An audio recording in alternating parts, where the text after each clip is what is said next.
different plants, different voices, and different ways of having conversations. It's time to get personal with plant medicine.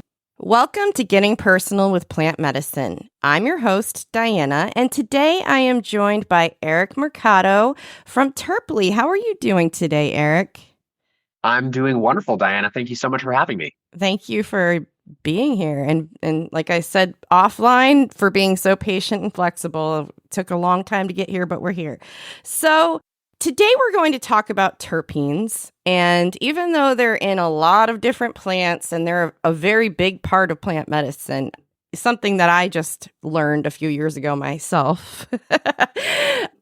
Today, we're going to focus on how they impact cannabis and people's personal use of cannabis. So could you give a quick explainer of terpenes for our listeners? Absolutely. And to give you some insight into my background, I also just learned about terpenes a few years ago, and it's sort of the genesis of our entire business. So you don't have to feel alone in not knowing what they are. The super high level is that they're unsaturated hydrocarbons in organic matter. That is a long-winded way of saying something similar to an essential oil. Think you drink your chamomile tea, or when you were in high school and you were going to go take your SAT and they told you to chew peppermint gum during your SAT for Smelling memory, lemons or for nausea. smelling lemons for nausea, or I happen to love lavender. I drink lavender Same. lattes because they curb the level of anxiety that much caffeine can give me. Those are really the essential components of what a terpene is. And when found in cannabis, they're found more prevalent than most organic matter. So terpenes end up being a driving component to the effects that individuals feel when they do consume. Perfect. I love that. That was a great explanation.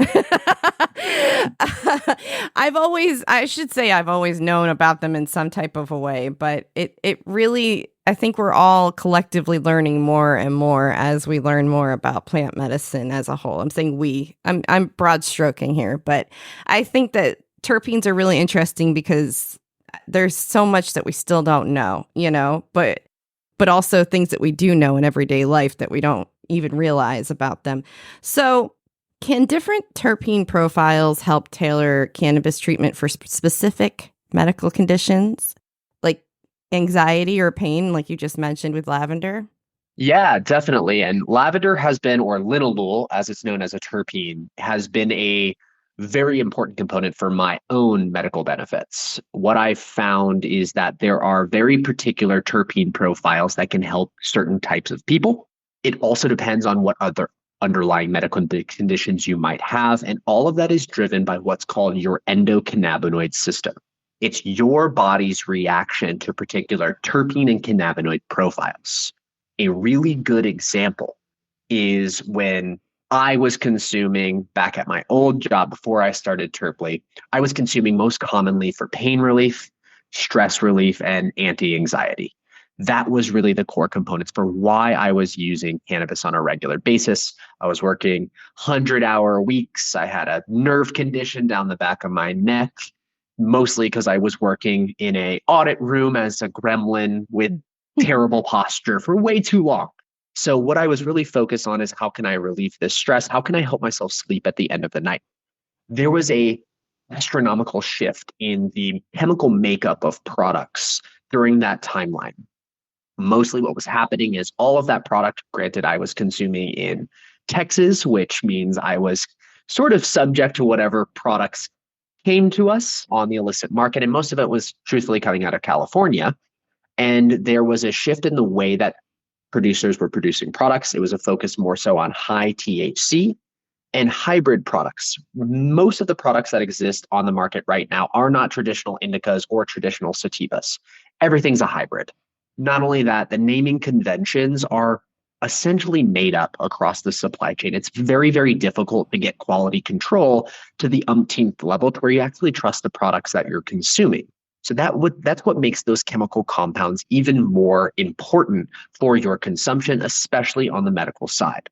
What I found is that products became higher and higher in THC, which also were higher and higher in a terpene called limonene, which is predominantly found in like a My lemon haze. favorite. For you, your favorite. For me, high THC, high limonene means anxiety. For some reason, I don't know what it is about my endocannabinoid system, my biochemistry, but whenever I consume a high limonene product, I tense up, I get overstimulated, and I actually become anxious, and it counteracts all of the positive benefits that I was seeking. That's just depending on my particular body. And what was happening is all the products that were coming over the border, those were super high in limonene because they were trying to achieve a higher THC level, because that's what people were shopping for. It wasn't until after I understood more about terpenes, more about minor cannabinoids, and actually tracked that consumption in what's called a COA. A COA is a certificate of analysis. That is the chemistry reporting that's supposed to be required for all cannabis products. Some folks test for terpenes and cannabinoids in those, some do not. There's certain markets where it's regulatorily required. Others, it's too expensive, like a Colorado, unfortunately, where I am. Not a lot of people actually test for terpenes because it's very expensive. They do here in Maryland, I should note, because that's... Maryland, one of my favorite markets. Not only is it required to test for terps, you actually have to have the top 3 terpenes posted on every single product. Yes. That's why we love Maryland. Maryland and Nevada are our 2 favorites because it's so readily available and customers actually care about it. So, all that to be said, to circle back to your question, when it comes to treating particular ailments, medical conditions, it's very difficult for us as a retail service, right? Because that's really what Terpene does, is the ability to recommend products online based off of that terpene and cannabinoid profiles. It's difficult for us to say this is going to be good for anxiety. It's good for post-cancer treatment nausea because it opens that door to liability. And what if it's wrong? What if your body is different? Now those retailers are subject to a little bit different risk. What we are able to do is empower customers to track on their own by providing the information. It wasn't until after I started paying attention to terpenes and those COAs that I discovered linalool was that driving force for me to actually be able to sleep, be able to relax. And it's a terpene that I almost exclusively search for. Wow. It also depends on your underlying medical conditions. My co-founder, Peter, is very openly very ADHD. And what he's found is a terpene like pinene, which is normally associated with things like focus, energy, and the ability for other folks to work. I consume something high in pinene, I'm stabbed in the heart with an adrenaline needle. Same. I'm cleaning the house. I'm doing everything that I want to do, which is awesome. For him, because he's ADHD, that effect is actually reversed.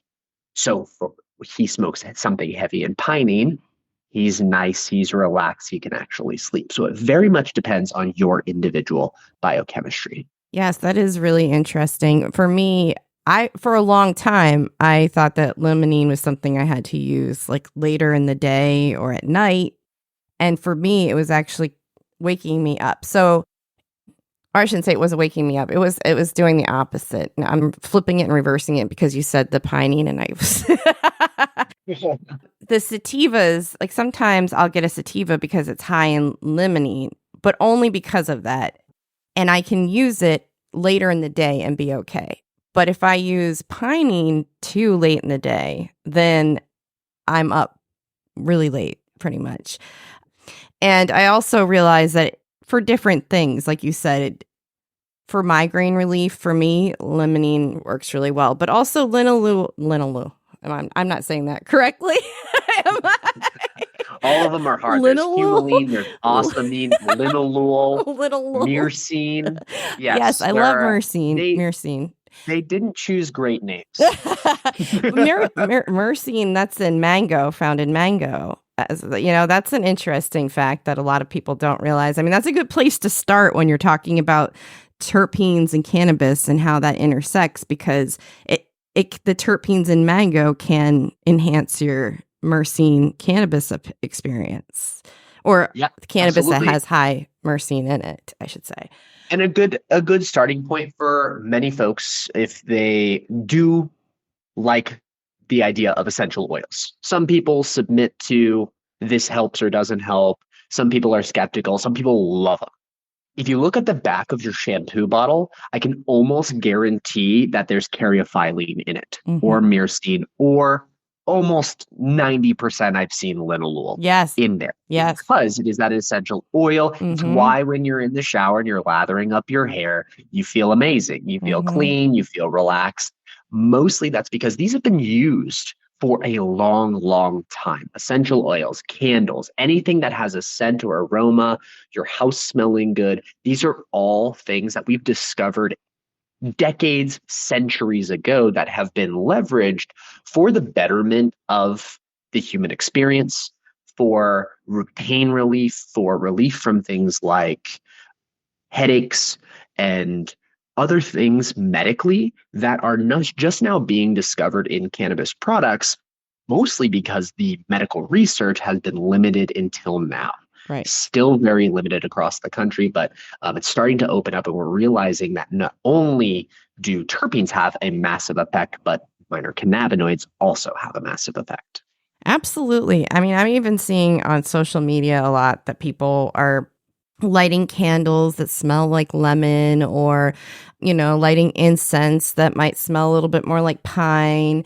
They're really making it a multi-sensory experience with the terpenes. And so to that point, could you expand a little bit more on how the aromas and flavors associated with terpenes play a role in the person's response to cannabis? Yeah, I think it is a multisensory experience, as you mentioned, where if I can, just like I'm lathering up my hair in the shower, I love smoking and then showering. I think that's a really good example where you smoke a J, you go take a shower, and all of a sudden you're a completely new person. So the multisensory nature of it is one component. The focus on the terpenes themselves is that it is beyond just an aroma. Your endocannabinoid system does have a chemical reaction to the introduction of those terpenes into your body. It can be via aroma, but when you smoke a terpene, all of a sudden it has a very much exacerbated effect. So it is a much stronger effect than just the inhalation through, or I'm sorry, than just the smelling of a terpene profile. Very interestingly, that changes drastically for things like edibles. Mm. Many people believe that terpene content does have a lasting effect for edibles. However, the way that your body digests, it actually burns off the vast majority of the terpene profile that's present. So, distillate edibles, in theory, should react similarly to a rosin or resin edible. For myself, and I don't know if this is a placebo effect or if it is the ideology of the full spectrum entourage effect with trace amounts of cannabinoids in edibles, which do stay in your system even when it's consumed through your stomach. They have a much greater impact for myself. I get very anxious when I consume distillate edibles, no matter what strength it is. I get very anxious.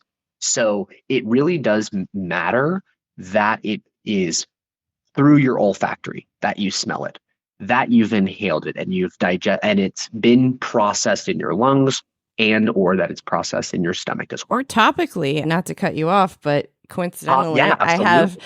I have a flyer on my desk right here from a brand called Cancestra, which we've spoken about before, and the founder is going to be or on a future episode or past episode, depending on when you're listening to this. Anyway, their topicals are formulated so intentionally. They include terpenes, and it says right here, naturally found in plants, these powerful compounds activate the entourage effect, which we're going to talk about in a second, and allow CBD and other botanicals to synergize, playing a key role in unlocking many health benefits. So even topically, or transdermally, however you're using it, terpenes really do play an effect for the entourage effect. So let's talk about the entourage effect, because every time I try to talk about it with someone who doesn't know, I have a hard time keeping their attention because I don't know. As you said, the whole high THC component can be a little bit of a challenge because sometimes consumers are only focusing on that instead of the entourage effect. So can you talk about why it's so important to have a customized wellness plan that includes your own personalized terpene profile and how that plays into the entourage effect? Yeah, absolutely. So to give some high level on what the entourage effect is, it's the ideology that it is beyond just THC or even CBD, which are the two most common components that people are extracting out of these products and utilizing for medical or recreational benefit. What the entourage effect says is that it is the full spectrum of all of the terpenes, major cannabinoids, and minor cannabinoids that come together to produce a particular effect. That is because of your body's reaction based off of your endocannabinoid system.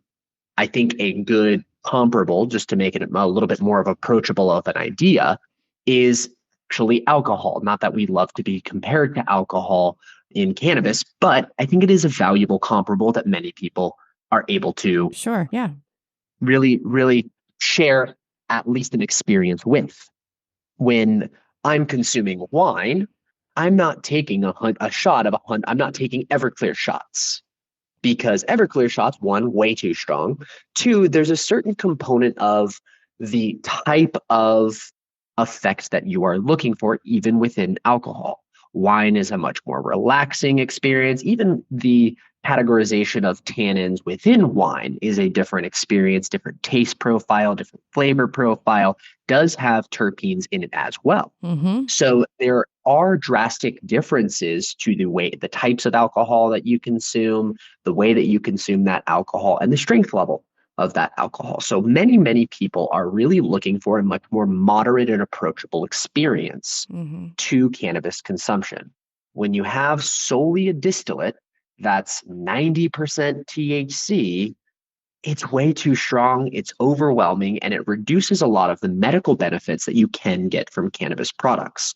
That entourage effect is all of these different components coming in holistically. If we want to talk about holistic health, extraction isn't necessarily the best way of having holistic health. So that entourage effect is all of these chemical compounds coming into play, being interpreted and understood and then digested based on your system and your body and eliciting that effect. I want to just cut in really quickly and just kind of piggyback on what you said, because when you brought up wine, I just started envisioning how, I don't really drink anymore, but back when I did go to vineyards and things like that for festivals and whatnot, there is a local one in particular that really does give you like a multi-sensory experience. They make chili with their wine, and they have, pieces of chocolate for you to eat for certain ones before you eat it, or fruit before you drink a certain type of sangria or what have you, whatever they're matching it with. They're like, this is what we used for this. And then they have music, so you're relaxed. And it is really, when you think about it, something like that is kind of a good illustration of the entourage effect. Even if you don't drink, you can kind of envision how, tasting the chocolate before you take a sip of the wine to bring out the certain flavors and also the benefits to your system, because, certain people have preferences, right? And then you've got kind of the atmosphere taken care of in a way, which kind of like helps your brain relax a little bit. I don't know. I just think like that's kind of a good way to kind of like explain what the entourage effect is for me in my head just now. I just wanted to throw that out there. And usually it's complementary benefits as well. They say red wine is good for your heart. Right. So is dark chocolate. Yes. Go figure. And your brain. Those are something that is paired very often, right, in order to draw out. And those are things that have been paired together for 1,000 years. Yes. This isn't new. And music. And I think that's an important component, is that none of this is actually new, even though it's something we're finally starting to understand a little bit better. Absolutely. It's really nothing new, but trying to explain it to people who've even been using cannabis for decades upon decades, probably some of them even longer than I've been alive, just look at me like, why should I care about this? So I think that it is a little bit of an uphill battle trying to explain this in a way that is accessible, but you did a great job of doing that. So I appreciate that. So, talk a little bit about how Terply can help people create their own wellness plan.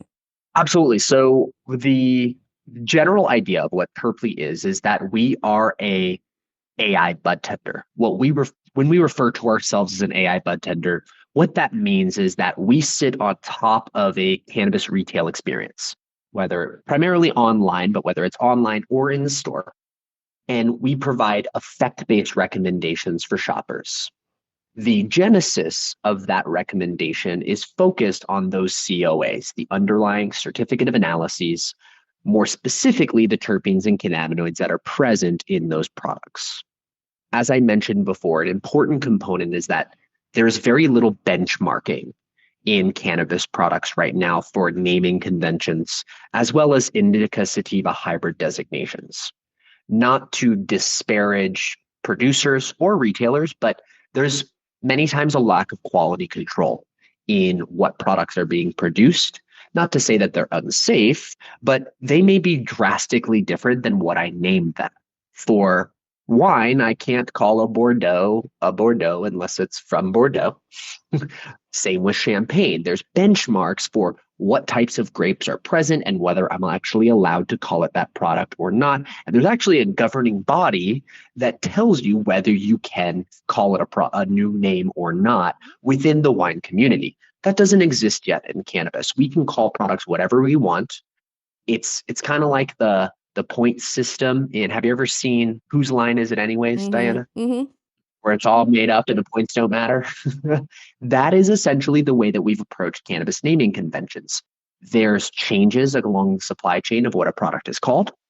I can basically go in at the end of the day, and if it's not selling well, smell it, call it a different name, change the name, and hopefully sell it now. It happens all the time within the ecosystem. So what we're trying to do is create a level of transparency for the end consumer that they actually trust what is in their product.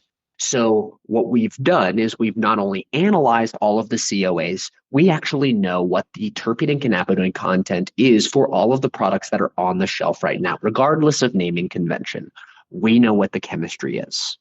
And what we've done is we've matched that chemistry with user reviews, both public and private user reviews. So you've got public reviews like a Leafly, for instance. Not to disparage the company, but fairly low quality in terms of the review criteria that's being leveraged. It's aggregated at the strain name level. It's aggregated nationally. Sometimes it's not time gated. Right. So according to Leafly, the Blue Dreams being consumed by me here in Colorado right now is the same exact Blue Dreams from Humboldt County, California, a decade ago. It can't be true. No. Grow conditions are different. Phenotypes have changed. And truthfully, those products, since there is no convention for naming, I can call it whatever I want. So customers are getting a very inconsistent experience, and we're breaking that consumer trust, especially in areas where there's a lot of canna curious. Yes. They're skeptical. Well, and also, again, sorry not to cut you off, but just what you touched upon a point about the names. And I think focusing on the profile is so much more important because some people really have an issue with these names. I mean, I don't really pay that much attention, to be honest. I pay attention to what the effects are. So, I try to keep track myself and Terply is a great tool. So definitely check that out if you haven't. But the names can really throw people off. Like they don't want to go in and say like, oh, I want OG Kush face or whatever. They don't like to say these words. And it's like, well, don't focus on that. Right. What is cheetah piss? Right. I mean, the OG name, people in the industry for a long time know what that is. But if I am a 55-year-old mother of 3 shopping in Arkansas medically right now, I'm not gonna buy green crack. Oh, that name right? alone, right? Yes. I saw one the other day called Two Unicorns, One Poop. What? What does that mean? What is that going to do for me as a Right. person? So many times we're actually shooting ourselves in the foot by creating naming conventions that are more confusing than they are helpful. Absolutely. So what we've done is we've augmented that public review set with private reviews baked directly into the process of our tool that allow customers to keep their own journal within Terply. So it pulls their purchase history from the point of sale so they can only leave reviews on products that they've actually purchased. We leverage amazing partnerships with the likes of an Alpine IQ or a Spring Big to reward customers with rewards points for leaving those reviews. And now I have a firm understanding of Diana's endocannabinoid system, how she's reacted to products previously, and I'm able to hyper personalize her future recommendations. That's so amazing. I love that. I can see Diana loved this linalool product. She's rated 5 different linalool products highly for sleep. Even if you didn't know, right? We have indicators within our recommendation flow of what is in these products, but you don't actually have to pay that much attention. It's great if you do. So it is able to bridge the gap between a novice consumer and, a connoisseur. If they want to pay a whole lot of attention, they can. If they don't, it will do this for them. I know that Diana responds positively to linalool products for relaxation and sleep. So now you come in, that product that you love, that you just bought, had that chemical profile, but now it's out of stock. That happens all the time, All no the matter time. how mature or immature the market is. Right. Instead of giving you a random indica, it's going to match you to a product that is chemically the same or similar as a previous experience you've already rated highly. So the tool learns and adapts with each end consumer, modifying future recommendations based off of previous positive or negative experiences. That learning component that really makes it your personal bartender. That's awesome. I love that. So before we end, how can people support Terply and you? And where can they find you? They can find us in 20 different states, which is very, very exciting. We're a small team, so 20 states is a huge, huge advancement for us and accomplishment for our team. So ask your local dispensary if they've heard about Terply. Is the best way that you can support us. Use Terply if you find a dispensary that is nearby. If you go to our website, which is terply.io, you can see a banner of all of the different dispensaries that we operate in. We are working on the ability for customers to navigate if they want to. Not to say that we're trying to take away that customer, but being able to, hey, where can I go find a tool like this is an amazing way to empower customers on that journey. So ask your local dispensary, start shopping for terpenes. That's a big one. Pay attention to what your body reacts to positively, and then seek out tools that are able to empower you through that journey. Absolutely, because honestly, sometimes when people say they have a bad experience with cannabis, it really comes down to the terpenes. And I really think that the more we focus on that, the more we're going to all be having great experiences, hopefully. That's the goal. Yes. That's the goal, is to give each individual the level of experience and the trust in their product that they're consuming for this to be positive. There's so many negative experiences on the medical side of things, especially with pharmaceuticals, sometimes with alcohol. We want this to be a positive and healing experience for each individual, but every person is different, so their recommendations should follow suit. Absolutely. And once again, we'll just say that terpenes are not just specific to cannabis. So, just try to find out a little bit about how that impacts your plant medicine wellness plan. And I think that it'll benefit you in the long run, right? So thank you again so much for spending time with me today. And I learned a lot, and I hope to have you back sometime. Wonderful. Thank you, Diana. I appreciate you having me on. This podcast has been a product of Your Highness Media. Each episode is written, produced, and edited by Your Highness Media. Thank you for listening.